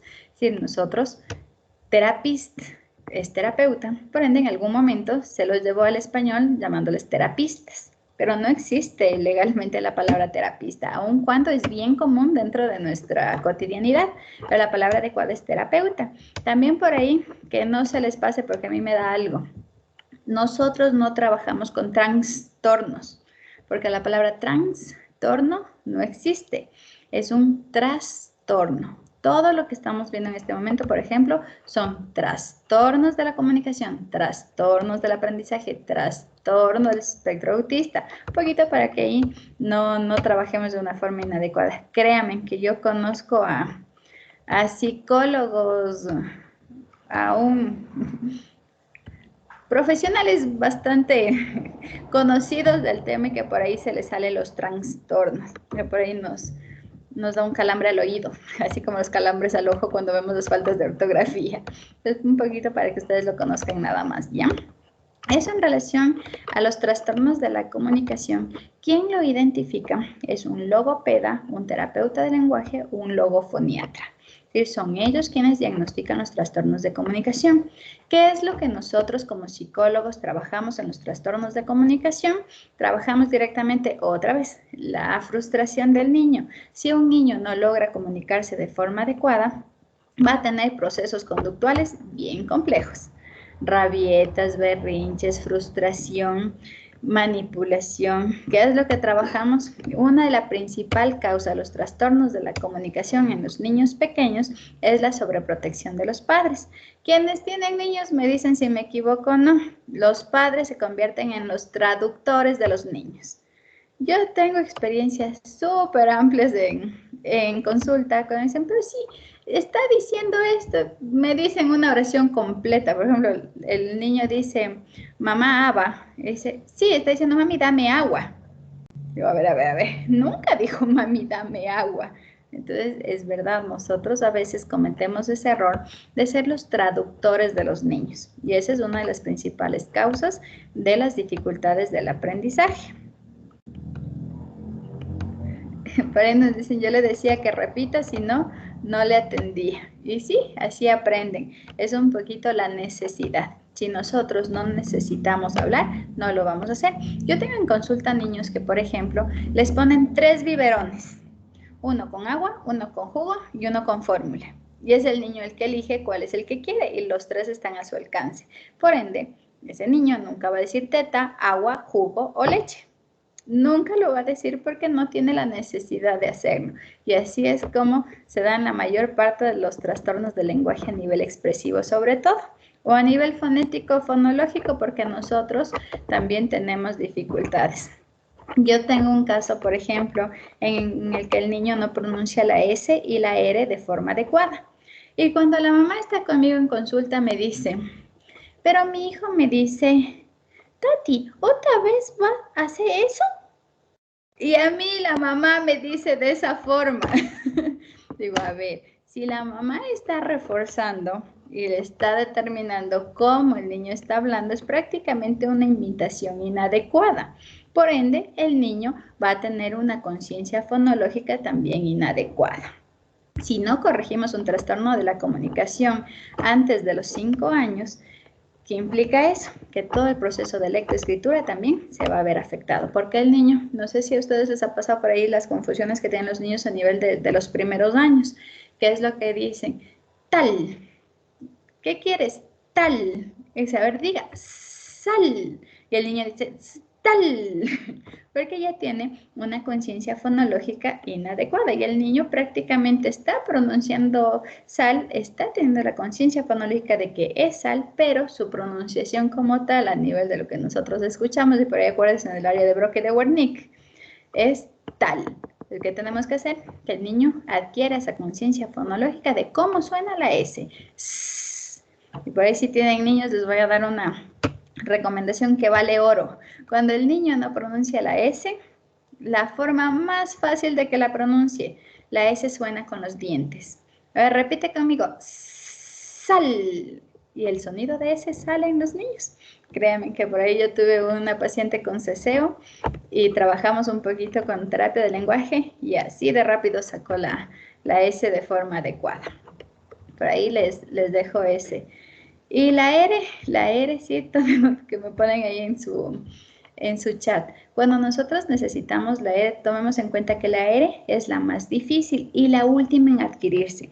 El niño adquiere la R a partir de los 4 años y medio, máximo, bueno, entre los 4 años máximo hasta los 4 años y medio, donde ya tiene totalmente lenguaje. Pero de todas las palabras que nosotros tenemos, perdón, de todos los fonemas que nosotros tenemos, la R es la más complicada y aparte hay 5 R's.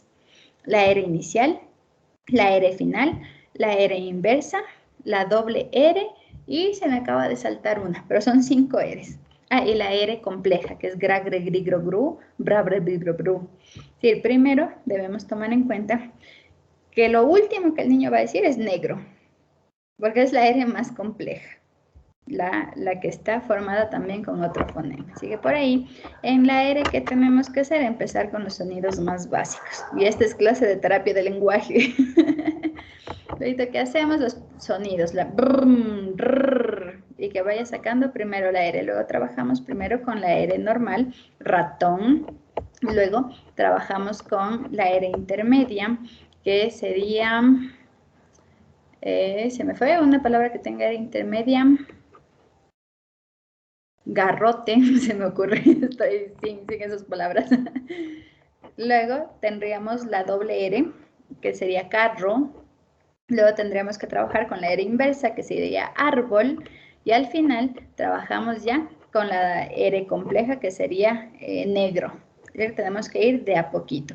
Y la R se debe trabajar siempre y cuando todos los otros fonemas ya estén adquiridos. Si no está adquirida la S, la L, la T, imposible, porque necesita de la funcionalidad de los otros fonemas para que la R sea pronunciada.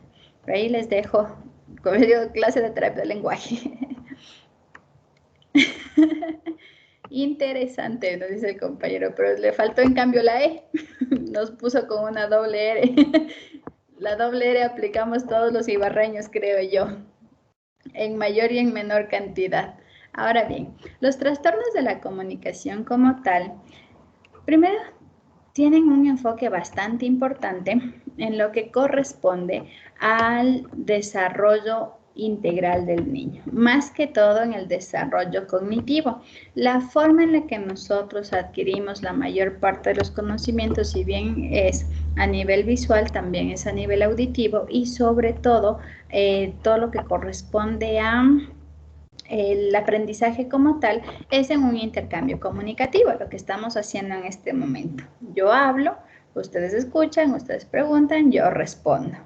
Así son los procesos comunicativos en su mayoría. Entonces, por ende, ¿qué es lo que nosotros vamos a determinar? El trastorno de comunicación, casi siempre, como les decía hace un momento, si no es tratado de forma adecuada y a tiempo, va a generar un trastorno del aprendizaje posterior, ¿sí?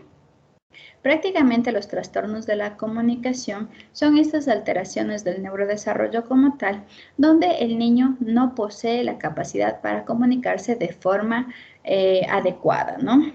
Y esto en ausencia, es decir, en ausencia de un trastorno intelectual, un trastorno psicológico, un trastorno auditivo, un trastorno motor. Cuando hablamos de trastornos de la comunicación, son únicamente trastornos que se dan por el desarrollo, es decir, no están implicados por ningún otro tipo de dificultad.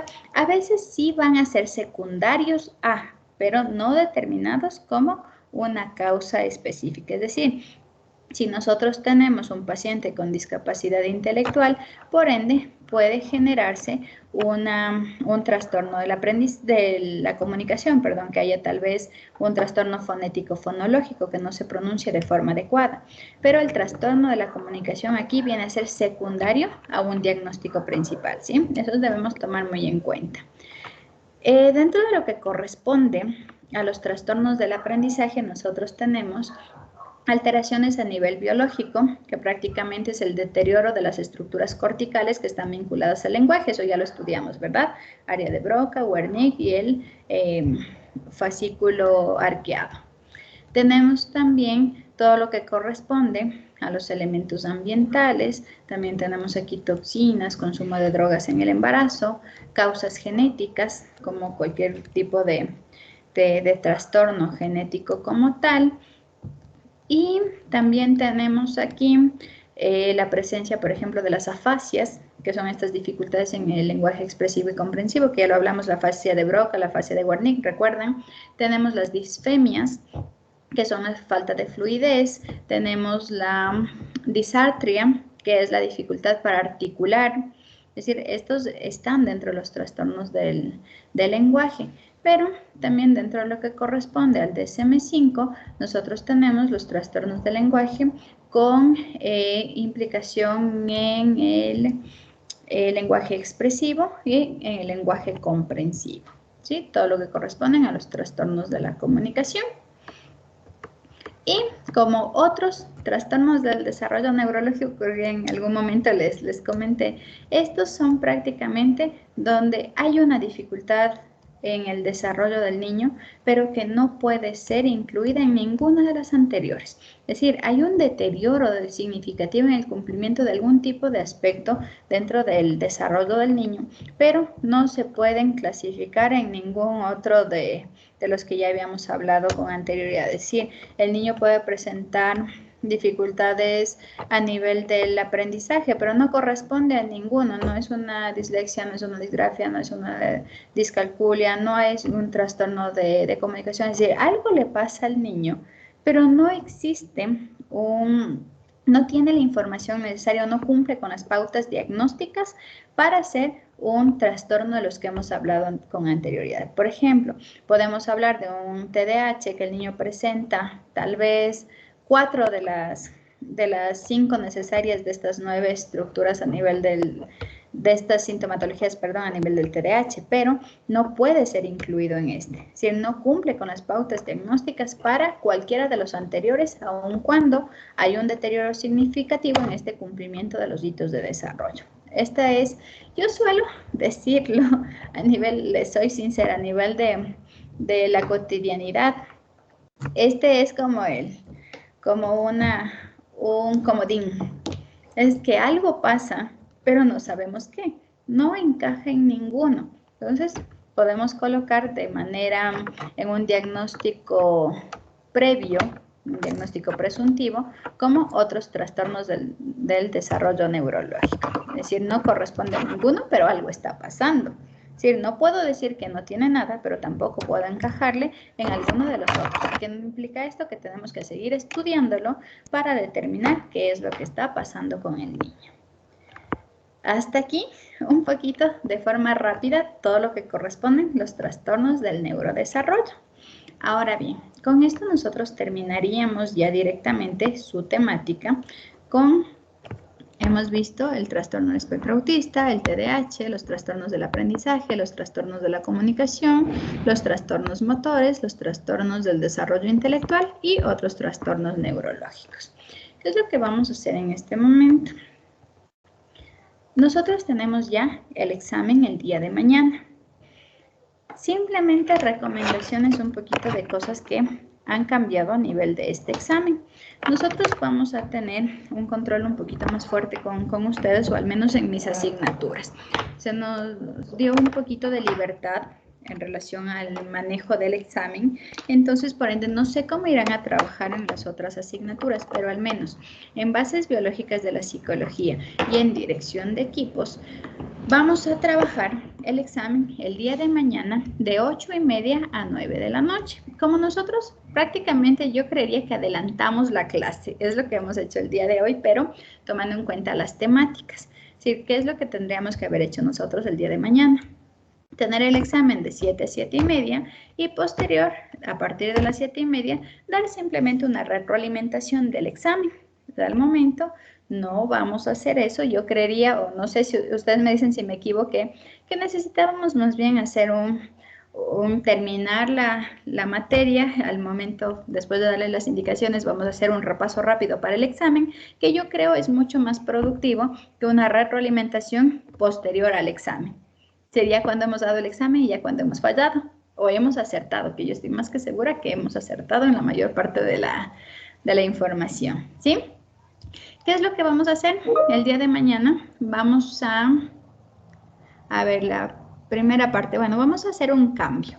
Nosotros vamos a dar el examen de 8:30 a 9. Es decir, ustedes no van a tener clase el día de mañana. Esta es la clase que estaba planificada para el día de mañana. Simplemente van a estar en el examen de 8:30 a 9.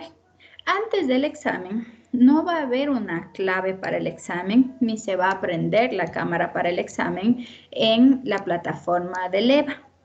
Lo que vamos a hacer es trabajar directamente con Zoom, que es el que a mí me permite tener más acceso de ustedes. Es decir, así vamos a trabajar en mis 2 asignaturas. Vamos a dividir en 2 grupos. Así que, por favor, no quiero que se pasen los links ni nada. ¿Qué es lo que vamos a hacer? 5 minutos antes de su examen, es decir, estamos hablando de las 8:25, la mitad del grupo, que yo les voy a mandar la división del grupo, la mitad del grupo se va a conectar a un acceso a Zoom y la otra mitad se va a conectar a otro acceso. Yo voy a tener dos pantallas de ustedes para ir generando los cruces. ¿Qué es lo que yo necesito que hagan? Primero, yo sé que todo lo que implica la educación virtual también genera que tenemos personas a nuestro alrededor. Yo lo sé, pero es media hora. Es únicamente media hora de su examen, por ende necesito que ustedes estén en un lugar tranquilo y libre de cualquier tipo de estímulo auditivo. ¿Qué es lo que genera esto? Necesito que todos estén con sus pantallas con cámara y su audio prendido. Si van a tener que estar con su audio prendido, tomen en cuenta que van a estar aproximadamente 75 en cada sala. Por ende, si se activa un audio, va a generar una dificultad en el resto de personas que están dando el examen. Tenemos que, no sé, irnos a la terraza, encerrarnos en un lugar donde no haya ningún estímulo a nivel auditivo, ¿sí? Intentemos que no haya este inconveniente. ¿Qué es lo que genera eso? Lastimosamente, en la prueba anterior han habido un sinnúmero de dificultades. Tuvieron suerte o ventaja, creería yo, porque no se permitió generar ningún tipo de sanción, porque, oh casualidad, no sé si fue su grupo o cómo se dio a nivel del proceso, pero ustedes no sabían cuáles eran las normas y las reglas. Nadie les informó que no tenían que estar con audífonos. Bueno, dentro de la reunión yo especifiqué que ustedes en mis asignaturas sí lo sabían, porque yo di todas esas pautas antes del examen. Pero por ahí hubo en reunión de carrera que como no se les había pasado todas estas normativas y de las sanciones que incluía eso en los exámenes, no se hizo una sanción. Yo sí hubiese sancionado, la verdad, porque yo sí les comuniqué. Yo sí les dije que su cámara tenía que estar encendida, que no tenían que estar con audífonos, que no debía haber ningún distractor. Muy buenas noches. Deme un segundito, que ya le leí su mensaje y ya le respondo, ¿sí? Entonces, en relación a esto, no hubo una sanción el semestre anterior, aun cuando habían audífonos, pero bueno. En menos mal, en esta parcial se nos dio un poquito más de autonomía para la toma de exámenes y pues prácticamente yo considero que es la forma más adecuada. Es media hora, aparentemente en esa media hora no debería haber ningún sonido porque por ahí no sé si es en este grupo, sabemos que hay muchos grupos a nivel de la educación virtual, pero que por ahí habían llamadas grupales, en los que se hablaba de la pregunta y se respondía a la pregunta, un sinnúmero de cosas. Ustedes no tienen idea de todo lo que uno se entera de cuáles son los métodos que se toman para estos exámenes. Ventajosamente, y espero yo, que el próximo semestre ya tengamos el examen presencial, que es mucho más fácil poder generar un examen de esa forma cuando hablamos de que es un examen final de parcial, ¿sí? Entonces tienen 2 exámenes de final de parcial. Ustedes saben que estos exámenes son presenciales por la situación de pandemia, los estamos tomando virtual y por ende, es un poquito la forma en la que nosotros también tenemos que adaptarnos a la situación de pandemia. ¿Qué mejor? Créanme, así nos libramos de todas las dificultades. Si ustedes van todos, se les clasifica por aulas, tienen sus vedores, es decir, van a estar las personas en cada aula determinando que ustedes terminen el examen media hora y hemos terminado el examen de cada asignatura. Es mucho mejor, ¿no? Pero sí vamos a tener que trabajarlo de esa forma. Nosotros cuando estamos en un aula rindiendo un examen, nadie habla, ¿verdad? Si estamos en un aula, por más que estemos 70 personas, nadie habla, ¿verdad? Es decir, todos estamos en silencio, terminamos, ni siquiera tengo que hablar conmigo mismo, lo más bajo que puedo hacer es leer las preguntas en un tono tal vez bajo, pero no se debería hablar. Yo sé que la dificultad en la que nosotros atravesamos en este momento es que tal vez no puedo controlar a las personas que están a mi alrededor, pero sí vamos a tener que trabajar un poquito en que es media hora. Y ventajosamente su examen es de 8:30 a 9. Eso implica que esperemos que la mayor parte de la gente en nuestra casa no esté, o al menos sí trabajemos mucho también con las personas que están a nuestro alrededor. Y les digo yo que en su momento, cuando empezó pandemia, estuve en una casa con 15 personas en la casa, que prácticamente todos nos encerramos en un mismo lugar, y que yo daba charlas charlas de todo lo que implicaba pandemia y demás, que fue el inicio, con las 15 personas y los perros y los gatos alrededor. Entonces, sí hay forma de hacerlo, porque uno habla y dice, a ver, tengo que dar cuando yo tenía las entrevistas, tengo una entrevista, dura 20 minutos. Por Dios, por nada del mundo, ni los perros, ni los gatos, ni nadie puede hablar. Lastimosamente yo había veces que me olvidaba de salir después de los 20 minutos, de salir 40 minutos después, y todos todavía estaban hablando así, porque yo estaba dando una charla. Entonces sí hay forma de nosotros trabajar en ese sentido, porque es parte de también darle el fin de una evaluación que ustedes van a tener, ¿sí? Yo creería que sí, con todo. Yo sé que ese distractor puede generar dificultades. Vamos a verlo el día de mañana, porque ya leí todos sus mensajes de que sí, puede ser los carros y los niños pequeños que no se les puede controlar y demás. Intentemos, ¿les parece? El día de mañana veamos que absolutamente todos tengamos, como vamos a tener las dos pantallas, vamos a intentar, como nos vamos a conectar 5 minutos antes, en esos 5 minutos antes vamos a ver cómo nos aparecen nuestras pantallas con 75 personas en cada una de las salas. Y si esto genera una dificultad o no. Vamos a estar 5 minutos antes. Eso implica que si, por ejemplo, vemos que hay mucha interferencia y que esa interferencia nos va a dificultar, pues prácticamente podemos por ahí nosotros cerrarle, ¿sí? ¿Qué es lo que ustedes pueden hacer? Tomen en cuenta que para todo hay solución. ¿Qué les puede interferir a ustedes? Posiblemente el sonido de los otros, ¿verdad? Pero yo necesito escuchar sus sonidos, no ustedes. Por ende, ¿qué es lo que ustedes pueden hacer? Simplemente conectarse al Zoom, bajar su volumen a 0 y seguir con su prueba. Por ende, no van a escuchar absolutamente nada de nadie. Soy yo la que voy a estar escuchando absolutamente todo. Se me van a prender los micrófonos de quien esté hablando. Voy a saber si por ahí alguien está diciendo algo de la asignatura o no, porque yo voy a tener ese control. Más no ustedes. Ustedes lo que necesitan es que la cámara esté tal cual como estamos en este momento, que yo pueda observar absolutamente todo de ustedes y prender su micrófono. Trabajar un poquito con toda la gente de nuestro alrededor, de nuestra familia, que tome en cuenta que vamos a estar en un examen y que no necesitamos bulla. Obviamente, si hablan niños, si ladra el perro, si hay un carro, ¿creen ustedes que yo puedo bajar puntos por eso? No, pero si escucho que alguien está leyendo en voz alta o alguien está diciendo una pregunta o la respuesta a una pregunta, pues obviamente vamos a tener un llamado de atención. Ahora sí me entienden cómo es este proceso. No se trata de, o sea, porque ahí se puede haber interferencia, los niños pequeños van a hablar, pero ustedes no lo van a escuchar, porque ustedes van a poner su micrófono, van a poner su audio, perdón, en 0.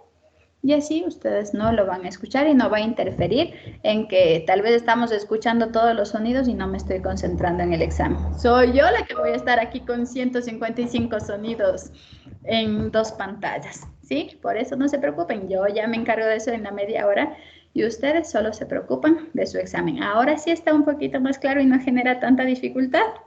Creería que sí, ¿verdad? Ahora sí tengo preguntas. Ni siquiera escucharles. Profe, disculpe, ¿cómo que volumen en 0? A ver, por ejemplo, yo en este momento, permítanme, les voy a compartir esta pantalla. Si yo comparto la pantalla de ustedes en este momento, permítanme. Yo estoy aquí con ustedes en pantalla, ¿verdad? Ustedes me ven, yo les miro. Ustedes me escuchan, yo les escucho si es que tuviéramos el micrófono prendido, ¿verdad? Pero si yo cojo y pongo mi audio en 0, que es este, yo sigo hablando y ustedes me siguen escuchando, ¿verdad? Pero yo ya no les escucho a ninguno de ustedes. Si ustedes estén hablando, yo ya no les escucho. Y yo puedo dar mi examen sin ninguna dificultad porque no voy a tener ningún sonido externo porque el altavoz de mi computador está apagado. y ahí les vuelvo a escuchar. Eso es lo que yo necesito que ustedes hagan. O bueno, más bien es para ustedes, porque si no lo hacen, sí van a tener la interferencia. ¿Sí? Eso es prácticamente cómo vamos a trabajar. Ustedes van a tener su micrófono encendido, pero su altavoz apagado. Quienes manejen las computadoras de escritorio, mucho mejor. Sabemos que tenemos los parlantes auxiliares y solo bajo el volumen, ¿verdad? Y se acabó. Así es como una vamos a consulta, trabajar. buenas noches. Dígame. Sí, está bien lo que usted indica, toda esa situación, pero nosotros ya hemos dado unas pruebas asimismo con los micrófonos encendidos y hubo bastante dificultad e interferencia, no nos dejaban concentrar. Aparte, usted dice que va a tener control. El momento que usted, escuche, usted va a llamarle la atención a esa persona, pero por ende, obviamente, como tiene el control, no sé si es que va a hacer interferencia y vamos a volver a la misma situación. Entonces, eso es más que todo, no por el hecho de que no podamos prender la cámara o el micrófono, pero sí ha existido ocasiones en las que hemos dado con los micrófonos y ha sido terrible esa situación, uno no se puede concentrar. Lastimosamente, usted sabe que esa es la realidad. Como les comento, ustedes no van a tener el audio, ustedes tienen que apagar el altavoz de su computador o en su teléfono, si es que van a ponerle el Zoom en su teléfono, ustedes van a tener que apagarlo, es decir, van a tener que bajar el volumen al 0%. Yo no voy a dar llamados de atención verbal porque es como si ustedes estuvieran dando su prueba como se lo hizo en la anterior parcial en la plataforma de Leva. Sí, yo lo que voy a tener es obviamente un registro que se les dará a llegar a ustedes posterior al examen. Es decir, yo voy a tener una anotación de todas las dificultades que se hayan presentado. Es decir, yo no les voy a decir, a ver, por ejemplo, señor Pacheco, usted está en este momento con audífonos. Si no se saca los audífonos, usted ya tiene una sanción. No, yo simplemente tengo la grabación de mi Zoom, en el cual tengo la prueba de que el señor Pacheco está con audífonos, aun cuando sabe que en el examen no va a tenerlo, y por ende se aplica la sanción. ¿Sí me hago entender? No hay llamados de atención durante el examen porque ustedes ya tienen todas las normas y las reglas. Con todo, les voy a mandar otra vez las normas y reglas escritas para que ustedes no tengan ninguna dificultad. Pero no va a haber llamados de atención. Ustedes no necesitan tener sus altavoces prendidos, únicamente sus micrófonos. ¿Sí? Quiero que tengan muy en cuenta eso y por eso nos vamos a conectar 5 minutos antes para que todos sigan el proceso. ¿Sí? Para que todos me digan, sí, ¿verdad? Ya no escucho nada, estoy lista para mi examen. Y quien tenga dificultad, pues entre todos nosotros nos podamos ayudar y podamos dar no sé, como hicimos en este momento.